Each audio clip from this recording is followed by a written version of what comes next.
तू का कॉल चाहत रहा तू इंटरव्यू दो ना हमरा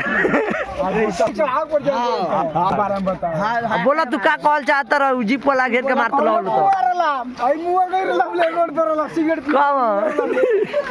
हाँ ये हमरा गांव के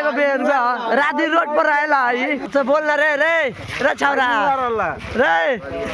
आज भाई रह जा हमने इन चौक पर मार वाला के घेर के मारत लो ठीक बा हां तो पंजाब में यहाँ कहता से दारू पी के आइल बटे मार देला बट ठोकर गोड़ा के तू पंजाब में का करत लो पंजाब में दारू पी के सब हाकेला सब चढ़ा के भाग जी ई पंजाब ना बबुआ बिहार बड़ ब्लेंसर यहाँ होला ई बिहार यहाँ काटा से बात होला ना ताको ना काटा निकाल ताको लगन भाई एगो लड़की के लेके एही में ढुकल बा एगो